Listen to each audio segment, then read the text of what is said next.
Gratitude unlocks the fullness of life. It turns what we have into enough and more. It turns denial into acceptance, chaos to order, confusion to clarity. It can turn a meal into a feast, a house into a home, a stranger into a friend. Gratitude makes sense of our past, brings peace for today, and creates a vision for tomorrow. Hi, I'm Rajat Soni, a teen life and parenting coach. As I thrive to imbibe leadership skills in students I coach, gratitude is one quality that tops the list. Today, I have with me a dear friend and an inspiring young philanthropist, Priya Gupta, who has impacted the lives of innumerable children ever since she started her NGO Parkshala, which is dedicated to transforming lives of children who hail from the lower strata of society. It works as an after-school support group to bridge the educational and moral gap between children and their affluent peers.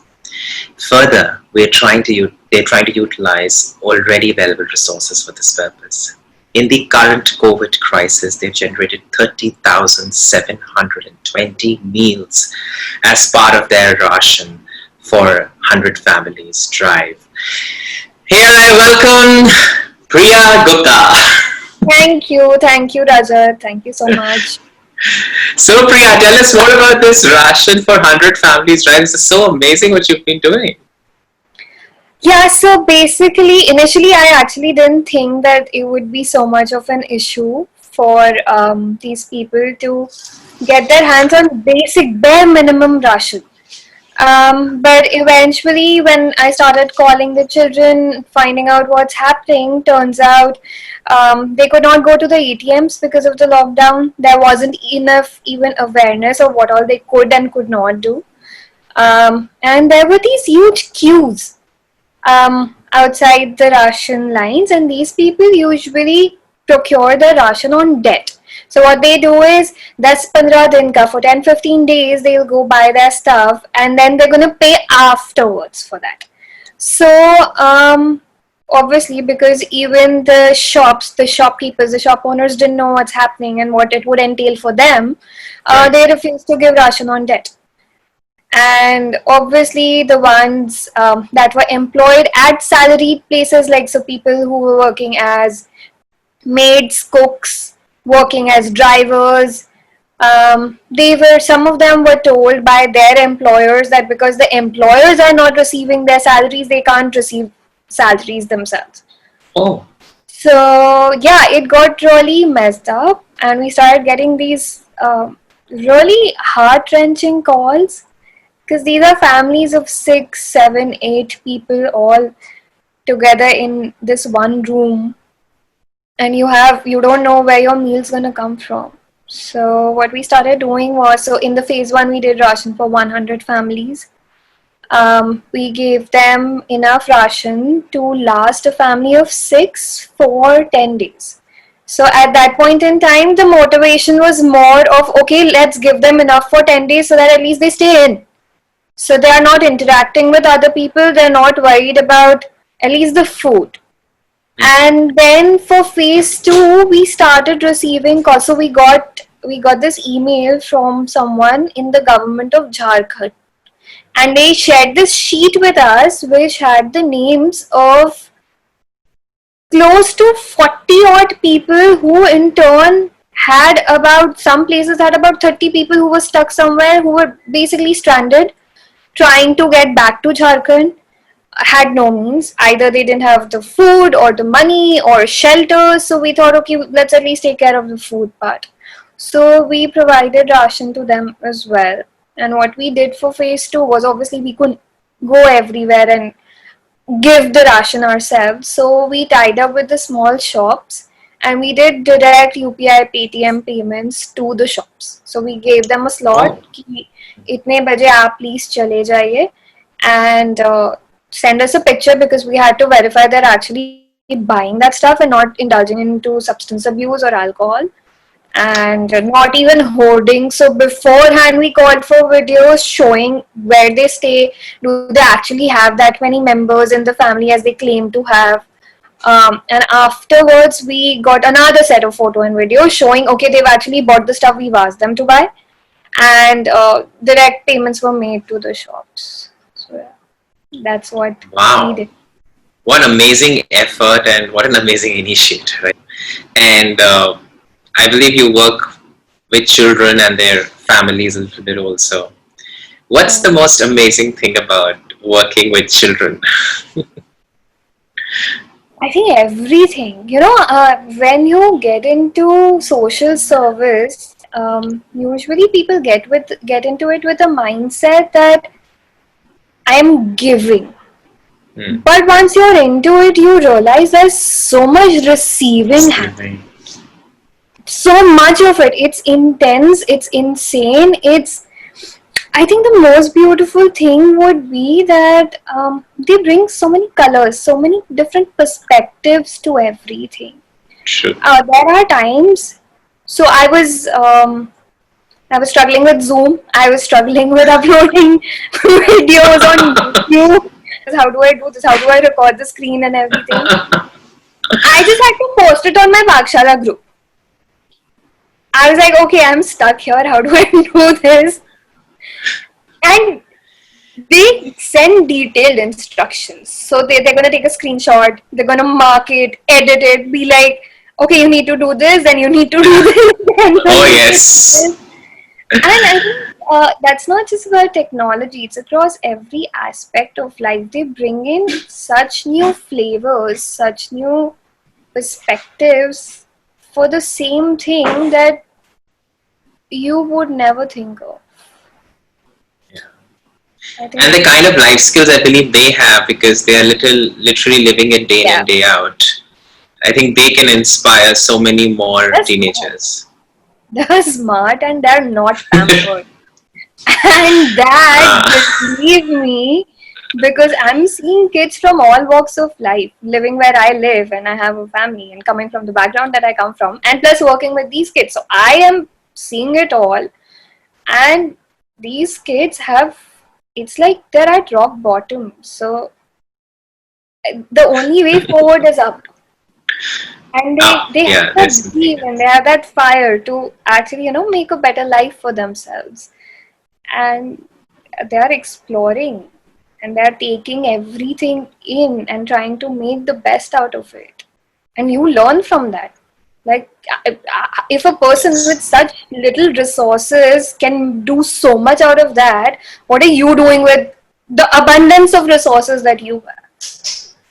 As I work with a lot of children, a lot of teenagers, I Yeah, think the kind of fulfillment, the kind of joy, and the kind of learning you get from them, you get yeah. from nowhere else in the world. They have all the wisdom.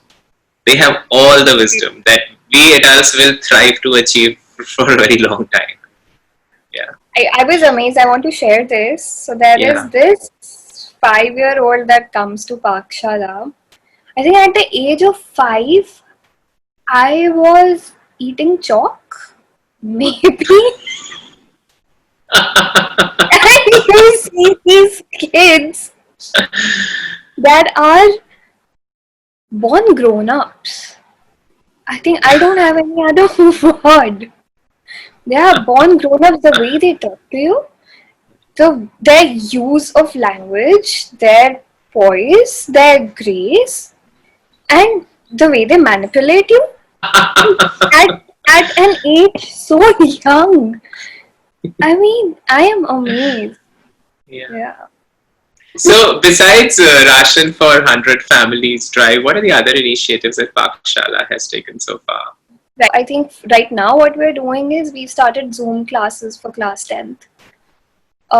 Unfortunately, some kids do not have access to smartphones, so they can't be a part of it. But those who do, we're having regular Zoom classes for them for right now for class 10 because it's boards.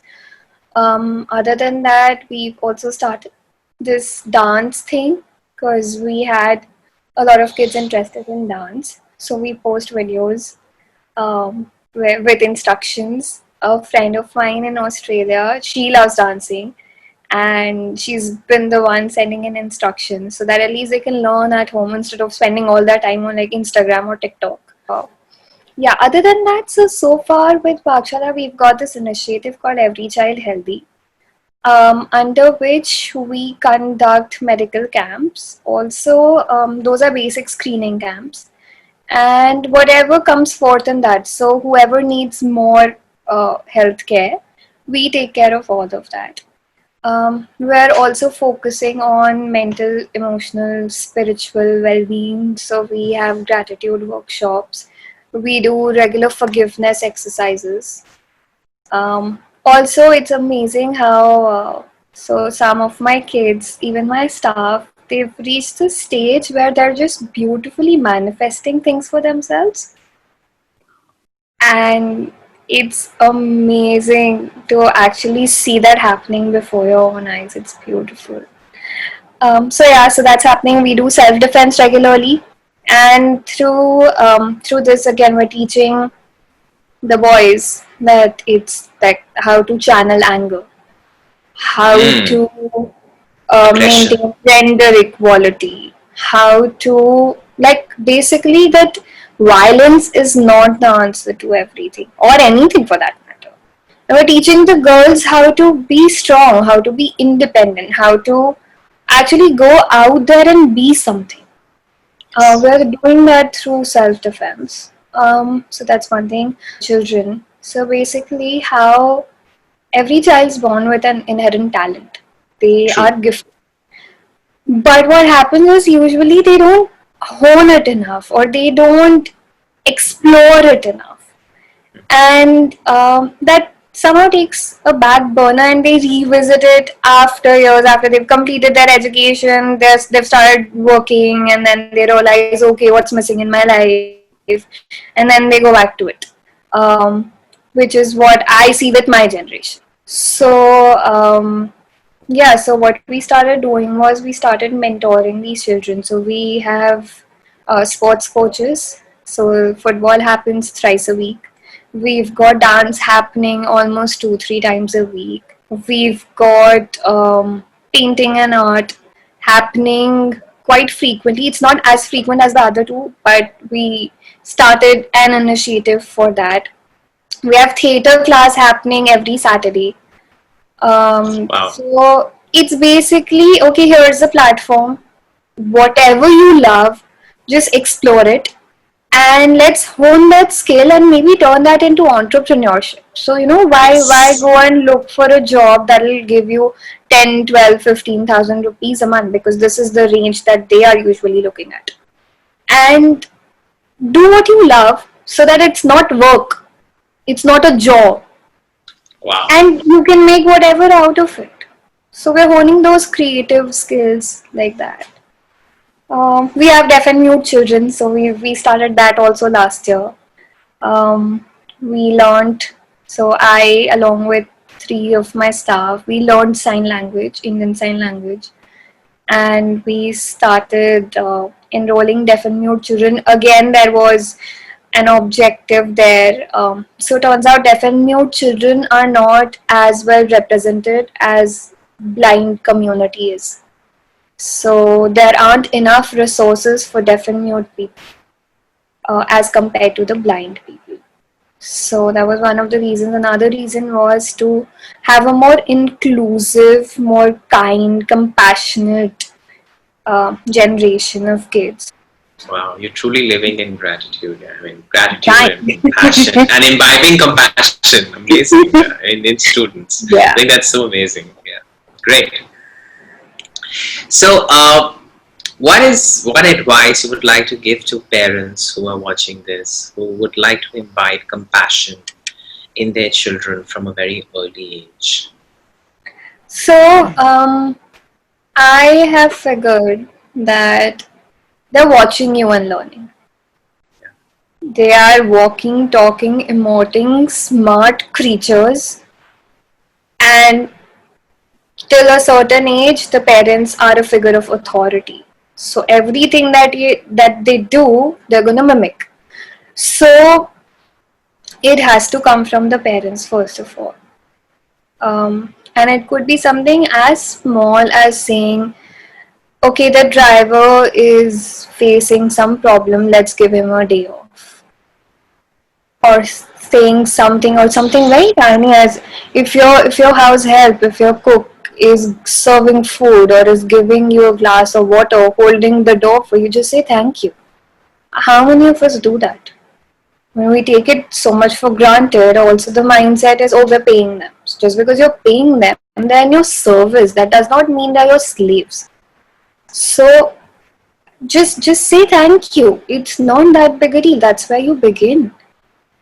That's one of the And most common things that comes to me also and then I make them do a journal where I ask them for their conversations with their house help, because they actually, with their house help, they just take them for granted and as if they are there to let's just serve. pick up It's an your, exchange of yeah, it's an exchange of service. Just pick up your plate, put it once you're done. How difficult is it? Fill exactly. your own bottle of water.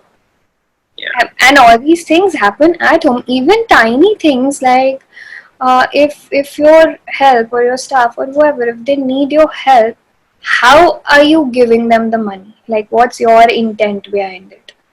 What is your body language? What are the words that you're using? true. And are Very you true. cribbing about it? Are you pointing fingers? Are you using words that you should not be using? And uh, the children are listening. So either they're gonna do Oh, they're exactly listening, the they're same watching. thing, yeah, and they're either gonna do the exact same thing or the exact opposite thing. And Opposite you as thing a of it. parent, won't like it. You won't like either. You won't like the same thing happening to you. You won't like the tables turning at some point in time, and the tables will turn. So yeah, that every child has an inherent cause that he associates with, and this would be true in 90% of the cases. You will know with the way they talk. What is that cause? Are they concerned about old people? Are they concerned about orphans? So children already know what is that thing that's calling out to them. So if someone wants to do something for the environment, there are a lot of organizations doing beautiful work in environment. Have them be a part of that. Let them explore it. Let them actually see for themselves, okay, do I still feel strongly about it? What do I want to do about it?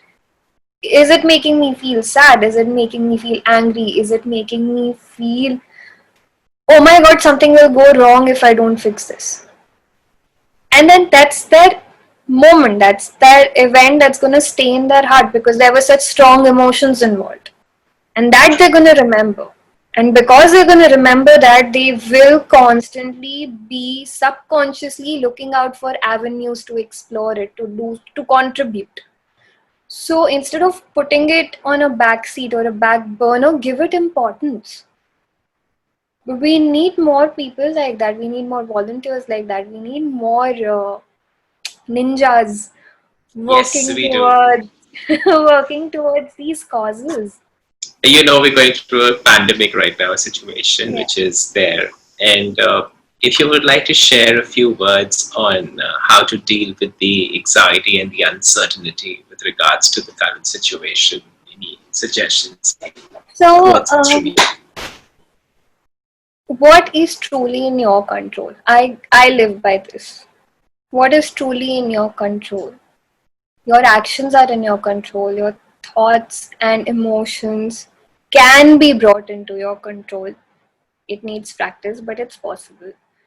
But you can't control external circumstances. You can only control your actions and reactions, how you interact with it. So the things that you can't control, why would you even think about that? Also, you have the present. How do you make the best of what you have right now? You have the present, you have this moment, you have these hours where everything's shut off. Like you are not in a rut, you're not on autopilot. You're not on cut this and then this and then this and then this. This is the time for you to explore. So see it as an opportunity. And also, again, I believe in positive affirmations and manifestation and all of that. So if you believe that you're gonna fall sick, you will fall sick. If you believe nothing's going to touch me, nothing will touch you, because you would be vibrating that high. Your energy, like your vital energy, your life force energy would be so high that for a disease to reach you, it would be a lot of mehnat. And no disease wants to do that much mehnat. So yeah, I mean, focus on your physical well-being, focus on your emotional well-being. The things, make a list. These are the things in my control. These are the things that are not in my control. And what that palpitation to start? What was the thought? What were you thinking about? Because it's a very slippery slope and it's a spiral. And obviously practice. So yeah, I mean, these are the things that I do. So These are wonderful things that you're doing, and I completely endorse that. I think this is the way to go. And of course, I always tell everyone that uh, instead of contributing to the anxiety by just sending messages without checking their authenticity or gravity, absolutely. it's it's better if you can contribute to causes and contribute to people who uh, cannot afford the privileges that you enjoy today. Yeah. And I think that is that's something that you are doing beautifully, and I really thank you from the bottom of my heart for taking Thank out the you. time, being here to talk to me about this. And I always say you're doing a superb job, and keep going. And as much as I can help you or my community can help you, we're always there. So, because we are helping ourselves, we're not helping you. So it's about us rather Yeah. than you. So thank you so much. Thank you. Thank you.